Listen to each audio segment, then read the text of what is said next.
नमस्कार दोस्तों, आज मैं आपके लिए लेके आई हूँ सांपदा माता की कहानी। तो आइए शुरू करते हैं। एक नल राजा था, उसके दमयंती नाम की रानी थी। एक दिन महल के नीचे एक बुढ़िया आई तो सांपदा माता का डोरा बांट रही थी और कहानी सुना रही थी। वहाँ पर बहुत भीड़ हो रही थी, सब औरतें डोरा ले रही थी। रानी ने ऊपर से देखा और दासी से बोली कि नीचे देखकर आ, किस चीज़ की भीड़ हो रही है।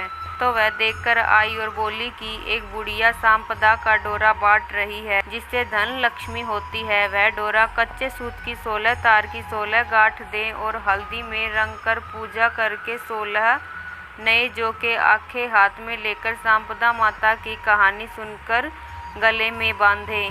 तब रानी ने भी डोरे की पूजा करके अपने हार में बांध लिया। जब राजा बाहर से आया तो डोरा देखकर बोला कि रानी, आज हार में क्या बांध रखा है? तो रानी बोली कि सांपदा माता का डोरा बांध रखा है, इससे धन लक्ष्मी बढ़ती है।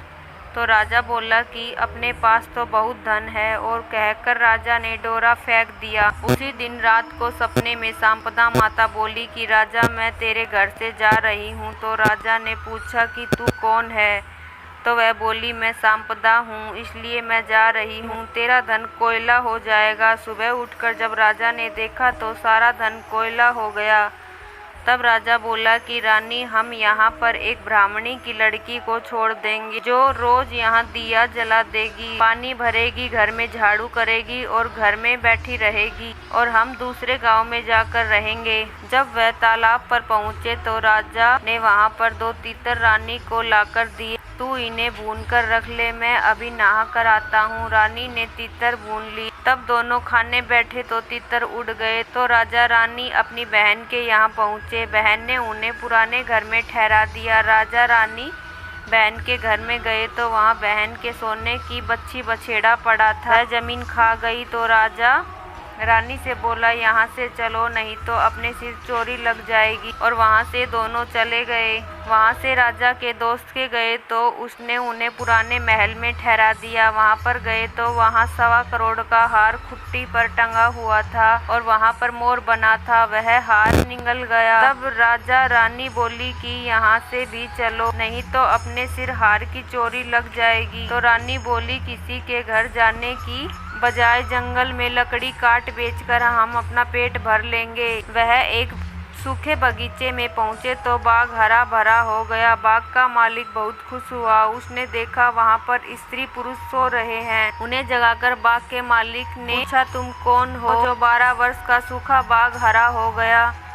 तो राजा रानी ने कहा, हम मुसाफिर हैं, काम की खोज में आए हैं। और वे वहाँ पर नौकरी करने लगे। मालिन रानी से बोली कि तू सिर्फ फूल की माला बाजार में बेच आया कर। एक दिन बाग की मालिन कथा सुन रही थी और डोरा ले रही थी। रानी ने पूछने पर बताया कि वह सांपदा का डोरा है। रानी ने कथा सुनी और डोरा लिया। राजा ने अपनी पत्नी से पूछा कि यह डोरा किसका है? तो रानी बोली कि यह वही डोरा है जो आपने एक बार तोड़कर फेंक दिया था। उसी कारण सांपदा देवी हम पर नाराज है। रानी बोली, यदि सांपदा माँ सच्ची है तो फिर हमारे पहले जैसे दिन लौट आएंगे। उसी रात राजा को पहले की तरह संपन्न एक स्त्री कह रही थी, मैं जा रही हूँ। दूसरी कह रही थी, मैं वापिस आ रही हूँ। राजा ने दोनों के नाम पूछे तो आने वाली ने अपना नाम लक्ष्मी बताया और जाने वाली बोली कि मैं दरिद्रता हूँ। तो राजा ने पूछा कि मुझे पता कैसे चलेगा? तब सांपदा बोली कि जब कुएं में जल भरने जाएगा तो पहली बार जौ निकलेंगे, दूसरी बार में हल्दी की गांठ, तीसरी बार में कच्चा सूत निकलेगा। फिर रानी सांपदा माता का डोरा लेकर घर चली गई।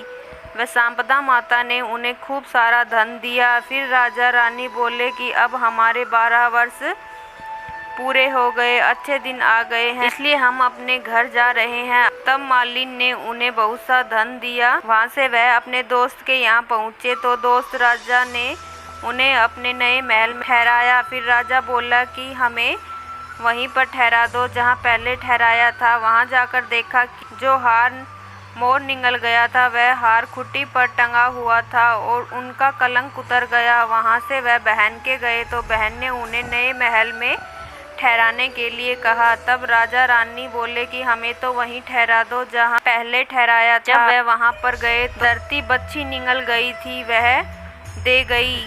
तो राजा रानी से बोला कि अब हमारे अच्छे दिन आ गए हैं। वहाँ से राजा रानी सरोवर के किनारे पहुँचे तो दोनों तितर पड़े हैं। वे समझ गए कि वे वही तितर हैं जो उड़ गए थे। वहाँ से राजा रानी अपने महल की तरफ चले गए तो देखा कि जो दरवाजा टेढ़ा हो गया था वह ठीक हो गया। सोने की झारी आ गई, दातन हरी हो गई। जो ब्राह्मण की बेटी दीपक जलाने के लिए छोड़ गए थे उसको उन्होंने अपनी धर्म बेटी बना लिया। उसको बहुत सारा धन देकर उसका विवाह कर दिया और रानी ने संपदा माता का उज्जमन किया। 16 ब्राह्मणी जिमाई 16 चीजें दी, हलवे पूड़ी की रसोई बनाई। हे संपदा माता, जैसा पहले राजा को दिया वैसा किसी को भी मत देना। जैसा राजा को बाद में दिया वैसा सबको देना। कहते सुनते हुकार भरते सारे परिवार को दियो। बाद में विनायक जी की कहानी भी कहें। वीडियो देखने के लिए धन्यवाद दोस्तों। यदि आपने मेरे चैनल को सब्सक्राइब नहीं किया है तो चैनल को सब्सक्राइब कर ले, जिससे आपको अगली वीडियो की नोटिफिकेशन मिल जाए। धन्यवाद दोस्तों।